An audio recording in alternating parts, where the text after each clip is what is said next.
ശ്രീമദ് ഭഗവത്ഗീതയിലെ സാംഖ്യയോഗത്തിലെ 6-ാമത്തെ ശ്ലോകം.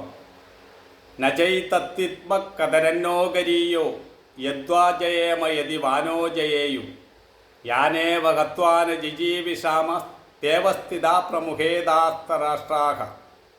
ഇവിടെ അർജുനൻ പറയുന്നു, ഈ യുദ്ധത്തിൽ ഒരുപക്ഷെ ഞങ്ങൾ ജയിക്കുകയോ ഞങ്ങളെ കൗരവർ ജയിക്കുകയോ ചെയ്യാം.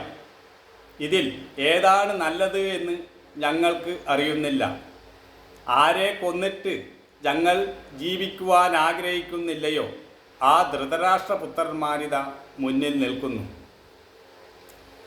മനസ്സിൻ്റെ സമനില നഷ്ടപ്പെട്ട അർജുനന് ഉള്ളിൽ യാതൊരു വെളിച്ചവും ലഭിക്കുന്നില്ല. നമ്മൾ ശരിയായ ബുദ്ധിമുട്ട് അനുഭവിക്കുമ്പോഴാണ് ഒരു പരിഹാരത്തിനായി കേഴുന്നത്. ഇവിടെ അർജുനൻ കൃഷ്ണനോട് പറയുന്നു, ഞങ്ങൾക്ക് എന്താണ് നല്ലത് എന്ന് അങ്ങയ്ക്ക് മാത്രമേ അറിയൂ. എന്താണ് ഞങ്ങൾ ചെയ്യേണ്ടത് എന്ന് അങ്ങ് പറയൂ എന്നാണ് അർജുനൻ ഇവിടെ പറയുന്നത്. മറ്റൊരു കാര്യം കൂടി അർജുനൻ ഇവിടെ എടുത്തു പറയുന്നു.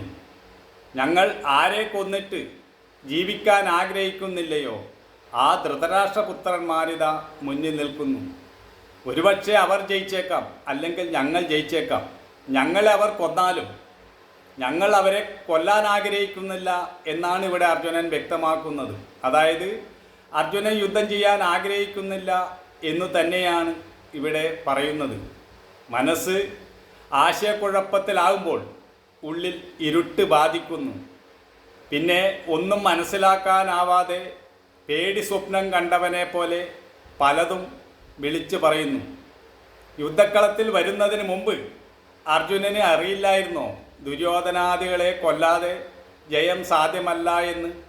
പിന്നെ ദുര്യോധനാദികളെ തലോടാൻ വേണ്ടിയാണോ അർജുനൻ യുദ്ധക്കളത്തിലേക്ക് വന്നിരിക്കുന്നത്? അർജുനൻ എന്താണ് ഇപ്പോൾ ഇങ്ങനെയൊരു മനമാറ്റം സംഭവിച്ചിരിക്കുന്നത്? യുദ്ധം വേണമോ വേണ്ടയോ എന്ന് ആലോചിക്കുവാൻ ഒരുപാട് കാലമുണ്ടായിരുന്നു. അപ്പോഴൊന്നും അർജുനൻ ആലോചിച്ചില്ല.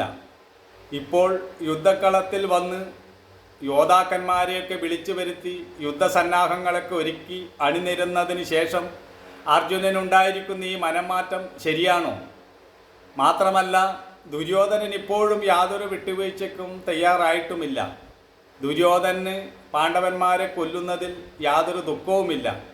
ഈയൊരു സാഹചര്യത്തിൽ അർജുനനുണ്ടായിരിക്കുന്ന ഈ മനമാറ്റം, ഈ വിഷാദം, ഈ ദൗർബല്യം ശരിയാണോ എന്നതാണ് നമ്മൾ ചിന്തിക്കേണ്ടത്.